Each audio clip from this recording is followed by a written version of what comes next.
নমস্কার বন্ধুরা, আজকে তোমাদের সাথে আরেকটি নতুন রেসিপি নিয়ে চলে এসেছি, রান্নার ভিডিও নিয়ে চলে এসেছি।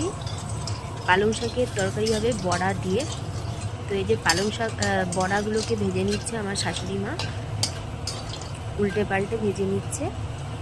তো এবার তুলে নিল, ভাজা হয়ে গেছে বড়াগুলো। এবার ওই কড়াইয়ের মধ্যেই কাঁচা লঙ্কা আর কালো জিরে সোমবারছে দিয়ে একটুখানি নাড়িয়ে নিয়ে এর মধ্যে কেটে রাখা বেগুন আর আলুটাকে অ্যাড করবে।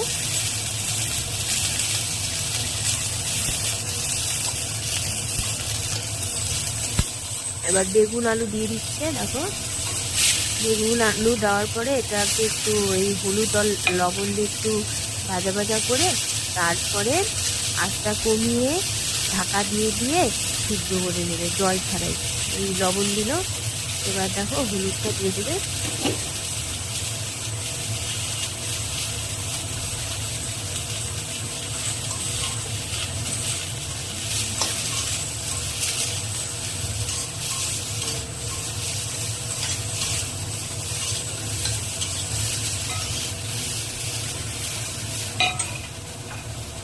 এবার ঢাকনাটা দিয়ে দিল উপরে। এবার কিছুক্ষণ পরে ঢাকনাটা তুলে নিয়ে এবার দেখো ভাজা ভাজা প্রায় হয়ে গেছে। এবার এখানে কেটে রাখা পালং শাকগুলো দিয়ে দিচ্ছে।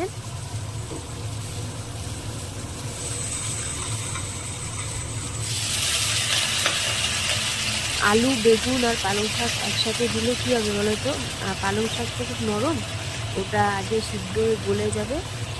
আর আলু আর বেগুনটা সিদ্ধ হতে একটু টাইম লাগবে, মানে তরকারিটা ওরকম হবে না।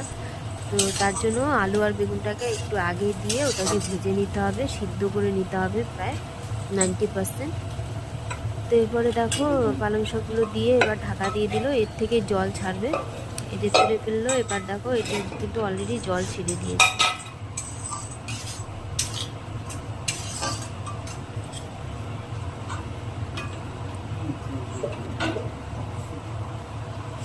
তবে আরেকটু হবে, একটু জলও অ্যাড করতে হবে এর মধ্যে, নাহলে জল পুরো শুকিয়ে যাবে।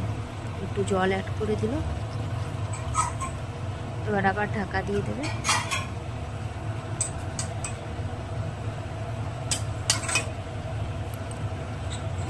আর জল দেওয়ার আর একটা কারণ আছে, কারণ বড়ি দিয়ে তো, বড়ি বা বড়া জাতীয় জিনিসে যদি জল অ্যাড না করা হয় না, তাহলে ওই বড়িতে বা বড়ি বা বড়া জলটা টেনে নেয়, এই জন্য একটু জলটা অ্যাড করতে হয়।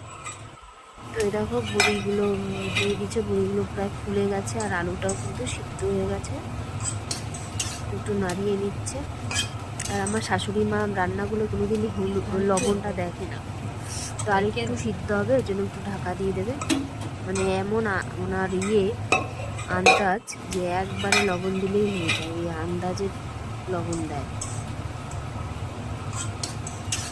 টেস্ট করে না। আমি যেমন রান্না করতে গেলে 14 বার খালি উঠায় টেস্ট করে করে দেখি কোনটা কম কোনটা বেশি। ওনার ওগুলো দেখে না, ওনার আইডিয়া টুকু।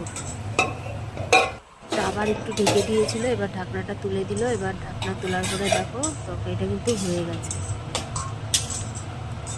আর এখন এই দিনে না এই শাক দিয়ে নতুন নতুন উঠছে, তো খুব ভাল লাগে ভাতের সাথে। তো আমার রেসিপিটা কেমন লাগলো অবশ্যই কমেন্টসে জানাবে।